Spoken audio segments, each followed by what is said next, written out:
Pemerintah akan memblokir ponsel ilegal pada Agustus mendatang. Ponsel yang IMEI-nya tidak terdaftar tidak bisa digunakan lagi. Bagaimana sebenarnya regulasi ini? Eko Prima sudah punya datanya untuk Anda. Silakan, Eko.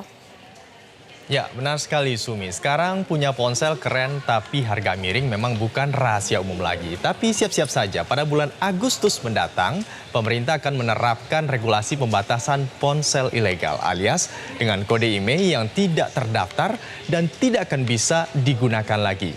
International Mobile Equipment Identity atau IMEI bisa disebut sebagai STNK-nya ponsel atau sebuah produk elektronik. Nah, IMEI ini terdaftar di Kementerian Perindustrian.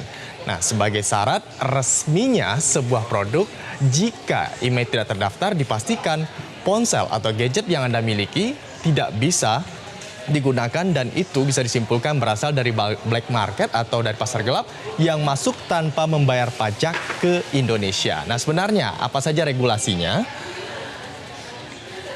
Nah, untuk membatasi kerugian negara itu pemerintah pada tanggal 17 Agustus mendatang nantinya akan resmi mengesahkan aturan terkait pengetatan ponsel ilegal. Ini merupakan kerjasama dari 3 kementerian, yakni ada Kementerian Perindustrian, Kementerian Perdagangan, dan juga Kementerian Komunikasi dan juga Informatika.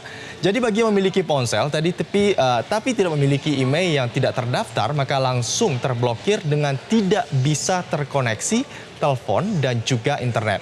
Nah, hal ini tentu sangat tidak berguna jika memiliki HP keren tapi tidak bisa terkoneksi internet dan juga tidak bisa digunakan untuk berkomunikasi. Tapi tenang dulu, pemerintah masih memberi batas toleransi dan aturan ini baru efektif 2 tahun lagi dan tidak berlaku surut. Artinya Anda yang sudah membeli ponsel pada saat ini tidak perlu khawatir karena aturan ini masih akan ditetapkan jika setelah resmi dilakukan. Kemudian, bagi Anda yang ingin juga membeli ponsel tapi tidak mengetahui apa sih ini dari ponsel yang dari black market atau ini merupakan ponsel resmi. Ini adalah beberapa ciri-ciri dari HP black market atau HP ilegal. Yang pertama adalah tidak ada garansi ponsel. Biasanya ponsel black market akan memiliki harga yang jauh lebih murah daripada ponsel resminya. Faktor yang membuatnya murah adalah karena HP black market tidak memiliki garansi resmi atau bisa dikatakan beli putus. Ketika beli ya sudah, ketika rusak kembalikan atau tidak bisa digunakan kembali. Kemudian yang kedua adalah tidak memiliki kode IMEI. Ini merupakan ponsel BM sendiri tidak memiliki IMEI resmi atau dalam arti kata tidak terdaftar di Kementerian Perindustrian. Kemudian juga biasanya dijual di toko online. Nah, memang biasanya ponsel dari black market ini tidak dijual di toko yang memiliki fisik dan umumnya dijual di toko online. Alasan sederhananya adalah untuk menghindari konsumen melakukan cross-check lebih jauh tentang ponsel yang dibelinya. Kemudian, ada lagi kita ketika ingin mengetahui cara untuk mengetahui IMEI dari sebuah ponsel tersebut, ada juga bisa mengetahuinya dengan cara yang gampang dan juga sederhana. Yang pertama, Anda cukup mengambil ponsel Anda, kemudian bisa menekan bintang pagar 06 pagar dan tekan call, lalu akan muncul kode IMEI yang akan muncul ada 2 biasanya. Lalu Anda bisa masuk ke situs kemenperin.go.id/IMEI, kemudian bisa mengcopy paste atau memasukkan kode IMEI yang terdaftar tersebut di website Kemenperin ini. Setelah dimasukkan, nantinya Anda bisa akan melihat di kolom akan terlihat apakah ponsel yang Anda miliki atau yang Anda sudah beli ini sudah terdaftar di Kemenperin. Dengan jika terdaftar berarti merupakan ponsel yang resmi. Dan jika tidak terdaftar itu bisa dikatakan ponsel tidak resmi. Atau cara mudahnya adalah ketika IMEI dicek lewat HP, Anda bisa membandingkannya dengan bungkus atau box tempat ponsel Anda. Jika sama berarti itu adalah benar. Tapi jika beda itu bisa dikatakan adalah ilegal.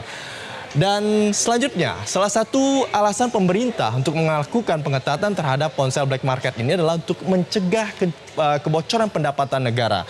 Kita bisa melihat setiap tahunnya ada pada tahun 2017 saja ada 21.552 unit ponsel yang masuk ke Indonesia. Pada tahun 2018 sedikit berkurang yakni 20.545 unit. Kemudian juga 2019 juga masih banyak yakni 19.000 unit.